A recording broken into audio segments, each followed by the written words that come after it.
జై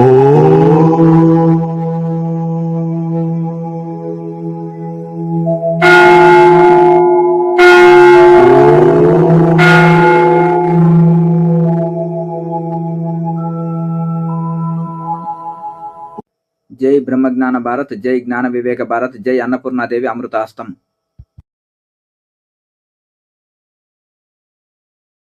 ఆత్మస్వరూపులైన క్రియాయోగ ధ్యాన సాధకులకి నమస్కారం అండి. ఇవాళ క్రియాయోగ ధ్యాన తప్పవన సేవాశ్రమ వ్యవస్థాపకులు శ్రీ జ్ఞానానందగిరి మహారాజ్ మనతోటి ఉన్నారు. కొన్ని విషయాలు అడిగి తెలుసుకుందాము. నమస్కారం గురువు గారు. నమస్కారం అండి. మొన్న ఆశ్రమంలో సమ్మర్ క్యాంప్ నిర్వహించారు, చాలా ఘనంగా జరిగిందని విన్నాము. మన నియర్ ఫ్యూచర్లో కానీ ఎప్పుడైనా అలాంటి క్లాసులు ఇంకా ఎక్కడ కానీ పెడుతున్నారా? హైదరాబాద్లో కానీ మళ్ళీ ఆశ్రమంలో కానీ నిర్వహించబోతున్నారా? దాని గురించి చెప్పండి గురుగారు. జీకేఎంసీ ప్రేక్షకులకి మరియు క్రియాయోగ సాధకులకి అందరికీ నమస్కారము. మన ఈ యొక్క సమ్మర్ క్యాంపు మన ఆశ్రమంలోనే కాకుండా బయట కూడా విరివిగా అక్కడక్కడ పెడతాము. సో మన ఆశ్రమంలో కూడా విరివిగా ఇంకా క్లాసులు కొంచెం పెంచుతాము. ఇక అలాగే ఇవన్నీ అందరికీ విద్యార్థులకు చాలా ముఖ్యం. సంస్కారము, విధి, పద్ధతులు ఎక్కడ చెప్పట్లేదు కనుక విద్యార్థులకు చాలా ఉపయోగపడతాయి ఇవి.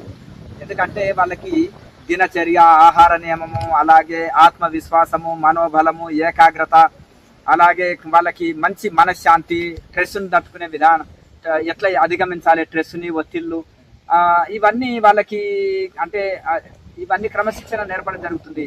వాళ్ళకు ఒక ఆనందము కలగాలి. ధ్యానం ద్వారా ఆనందం కలిగితే వాళ్ళు కూడా ఎక్కువ ఫోన్ వాడడము, టీవీ చూడడము, ఇవి సినిమాలు అన్నీ కూడా వాటి జోలికి వెళ్ళరు. అలాగే పిల్లలకు కూడా, ఎందుకంటే ముఖ్యంగా ఆహారపు నియమము ఇవన్నీ చెప్పడం వలన, అలాగే వాళ్ళకి ఇట్లా ధ్యానంతో పాటు ఆటలు కూడా ఆడుకుంటే మానసిక ఉల్లాసం, శారీరక మానసిక ఉల్లాసం కూడా లభిస్తుంది. పిల్లలకి ఏమిటి అనేది సైంటిఫిక్గా చెప్పాలి, వాళ్ళకి చెప్పేతీరుగా చెప్పాలి. ఆనందంగా ఆడుతూ పాడుతూనే ఎలా చదువుకోవాలనేది చెప్పడం వలన పిల్లలు ఓహో ఇట్లా ఆడుతూ పాడుతూనే ఇట్లా మనం దాని ఎట్లా యుద్ధం చేసినట్టుగా చెప్పకుండా, ఏదో కఠోర నియమాలు చెప్పినట్టు చెప్పకుండా వాళ్ళకు ఒక సరదాగా ఆడుతూ పాడుతూనే ధ్యానం చేయాలి, ఆడుతూ పాడుతూనే చదువుకోవాలనేది చక్కగా వాళ్ళకి చేస్తే వాళ్ళు ఆసక్తి చూపుతారు, వీటి వైపు వస్తారు. ఇది ఇంకా భవిష్యత్తులో ఇంకా చాలా నిర్వహిస్తాము.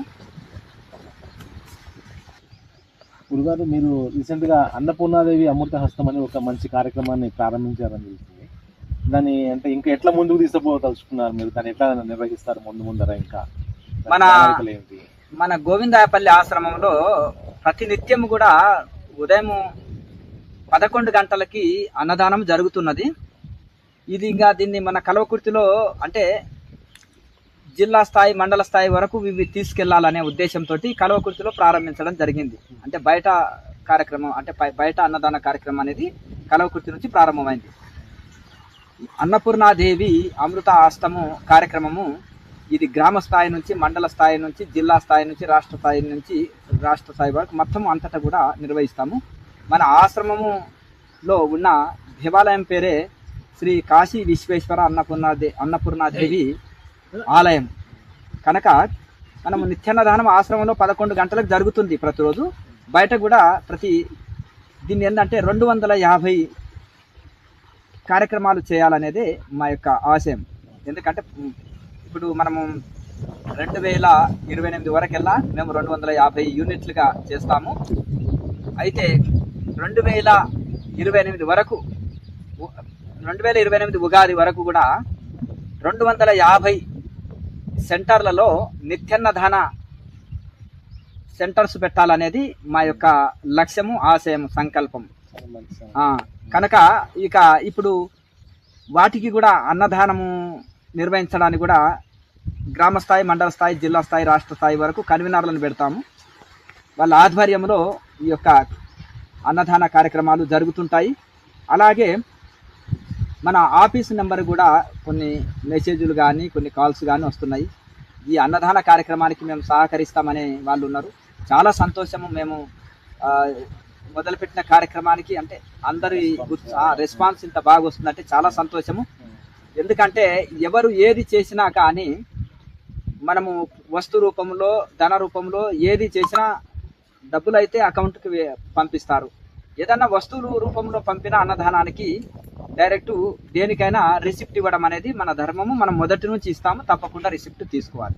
అలాగే వివేకానందుడు చెప్తారు, నా దేశంలో ఒక కుక్క కూడా పస్తున్నంత వరకు నా మతం ఇదే. అంటే అహర్నిశలు రాత్రి పగలు నేను సమాజ సేవలో నిమగ్నం అయి ఉంటానని వారి ఉద్దేశం. అలాగే ఆకలి లేని సమాజాన్ని నిర్మించాలనేది మా యొక్క దృఢ సంకల్పము, దృఢ నిశ్చయం.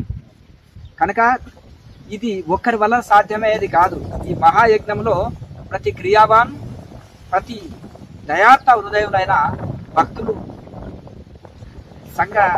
సమాజ సేవకులు ఎవరైనా కానీ వచ్చి పాల్గొనవచ్చు. ఇది అందరికీ ఆకలి తీర్చేది కనుక ఇప్పుడు ఎన్ని డబ్బులు ఇచ్చినా ఇంకా చాలా అన్నం, కానీ అన్నం పెడితే ఇంకా చాలమ్మా చాలయ్యా అంటాం. ఎందుకంటే అది ఒకటే చాలు అనేది, కడుపు నిండా అన్నం పెడితే చాలు అంటాం. కనుక అన్నదానం మహాదానం, అన్ని దానముల కంటే అన్నదానం గొప్ప. కనుక ఈ అన్నదాన కార్యక్రమంలో ప్రతి ఒక్కరూ ఈ మహాయజ్ఞంలో సమిధల్లాగా ఉపయోగపడి సహాయ సహకారాలు అందించాలని, తప్పకుండా అందరి సహాయ సహకారాలు తీసుకుంటాము. దీన్ని ఇన్స్పిరేషన్ పొంది, ఆదర్శం పొంది ప్రతి ఒక్కరు కూడా మీ వీధిలో ఒకరికో ఇద్దరికో భోజనం పెట్టినా సరిపోతుంది.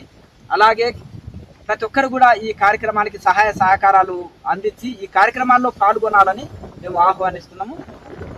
అందరూ పాల్గొనవచ్చు. ఇప్పుడు హైదరాబాద్ క్లాసులు నిర్వహించారు. హైదరాబాద్ క్లాసులు అంటే జరగనున్నట్టు ఏదో ఒక వార్త విన్నాము, అది ఎంతవరకు నిజం, దాని గురించి చెప్పండి.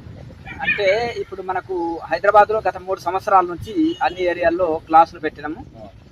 ఇప్పుడు మనకు గోవిందాయపల్లి ఆశ్రమం అనేది మూలస్థానం కనుక అక్కడ విరివిగా క్లాసులు పెంచుతాము, నిర్వహిస్తాము. అక్కడ పాల్గొనవచ్చు అందరూ. ఆశ్రమంలో మనకు నిర్మాణాలు జరుగుతున్నాయి కనుక ఎక్కువ హైదరాబాద్లో క్లాసులు నిర్వహించినాము గతంలో. ఇప్పుడు నిర్మాణాలన్నీ పూర్తి అయినాయి కాబట్టి ఆశ్రమంలో అన్ని వసతులు ఉన్నాయి కాబట్టి ఇక పైన నుంచి మనకు ఆశ్రమంలో ఎక్కువ క్లాసులు నిర్వహిస్తాము. అన్ని అనుకూలాలు ఉన్నాయి కాబట్టి ఎక్కువ క్లాసులు నిర్వహిస్తాము. అది గోవిందాయపల్లి అనేది మూలస్థానం, మన తపోభూమి. అక్కడ మనం సాధన చేసిన ఇది కాదు కనుక అక్కడ ఎక్కువ క్లాసులు నిర్వహిస్తాము. మీరు ఇంతకుముందు మౌన దీక్ష మానవ తపోవనంలో ఉన్న తపస్సు చేసుకున్న ప్రదేశాన్ని ఒక సందర్శక ప్రదేశంగా మారుస్తున్నారని విన్నాము. దాని గురించి తెలియజేయండి. ఇంకా మహనీయులు భగవంతుడి కోసం పరితపించి, ఏడ్చి, సంతోషపడి, ఆనందపడి భగవంతుడి అనుభూతి పొందిన స్థలాలు ఏవైనా తపోభూములుగా ప్రసిద్ధి చెందినాయి, ఒక యాత్ర స్థలాలుగా కూడా అయినాయి. ఎవరైనా మనకు క్రియాయోగ ప్రపంచవ్యాప్తంగా మనల్ని అనుసరించే క్రియాయోగులందరూ కూడా అది ఒక సందర్శనంగా అక్కడ శివలింగం ప్రతిష్ఠ చేస్తాం. ఎవరైనా వచ్చి దర్శనం చేసుకోవచ్చు, ధ్యానం చేసుకోవచ్చు. ఎవరైనా అక్కడ ధ్యానం చేసుకొని వెళ్ళొచ్చు. అంతా సుందరీకరణ చేసినాము. ఎవరైనా వచ్చేసి అక్కడ ధ్యానం చేసుకొని వెళ్ళొచ్చు. ఇక కనుక అన్ని ఇది ఉన్నాయి కనుక మేము అక్కడ తపస్సు చేసిన స్థలం కనుక తప్పకుండా మన క్రియావానులందరూ వచ్చి సాధన చేసుకోనికి అనుకూలంగా ఏర్పాట్లు చేసినాం. ఇంకా కొన్ని ఏర్పాట్లు ఇంకా సర్వంగా సుందరంగా ఏర్పాట్లు చేసి ఎవరైనా వచ్చి అక్కడ వచ్చి సాధన చేసుకొని పోవచ్చు. అక్కడ శివలింగ ప్రతిష్ఠ చేస్తాం కనుక అక్కడ పూజించుకోవచ్చు, ధ్యానం చేసుకొని వెళ్ళవచ్చు. గురుగారు గత కొన్ని సంవత్సరాలుగా గురు పౌర్ణమిని చాలా ఘనంగా నిర్వహిస్తున్నారు. ఈసారి ఎలాంటి ప్రణాళికలు వేస్తున్నారు? ఎవరెవరిని ఆహ్వానిస్తున్నారు? ఎలా జరగబోతున్నారు? ఈసారి గురు పౌర్ణమి తప్పకుండా జరుపుతున్నాము, చాలా ఘనంగా జరుపుతున్నాము. గురువులని ఆహ్వానిస్తాము. ఇక అలాగే ప్రతి క్రియావాన్లు కూడా తప్పనిసరి గురు పౌర్ణానికి ఒక రోజు సెలవు పెట్టుకొని అయినా రండి. ఎందుకంటే ఇంకా మనకు 2 నెలలు ఉంది కాబట్టి ముందుకే ఆ ప్రణాళికలు ఏర్పాటు చేసుకోండి. మనకు ప్రపంచవ్యాప్త క్రియావానులు ప్రతి ఒక్కరు కూడా మీరు 2 నెలల సమయం ఉంది కనుక ఆ గురు రావడానికి ముందే ప్రణాళిక ఏర్పాటు చేసుకోండి. కనుక మీరు ఈ యొక్క గురువులను ఆహ్వానిస్తాం. చాలా ఘనంగా గురు పౌర్ణమి జరుపుతాము. ఆ అన్ని వివరాలు మీకు త్వరలో తెలియపరుస్తాము. పత్రిక రూపంలో, పాంప్లెట్ రూపంలో అన్ని వివరాలు మీకు త్వరలో తెలియపరుస్తాము. విన్నాం కదండి గురుగారు చెప్పినటువంటి విషయాలు. అన్నపూర్ణాదేవి అమృతహస్తము, హైదరాబాద్లో క్లాసులు నిర్వహించే విషయము, తర్వాత వారు తపస్సు చేసినటువంటి పాత ఆశ్రమము ఏం చేయబోతున్నారు అనేది, మరియు గురు పౌర్ణమి గురించి చాలా వివరంగా చెప్పారు. లోకా సమస్త సుఖినో భవంతు. ఓం. జై బ్రహ్మజ్ఞాన భారత్, జై జ్ఞాన వివేక భారత్, జై అన్నపూర్ణాదేవి అమృతహస్తం నిత్యాన్నదానానికి జై హో. ఓం.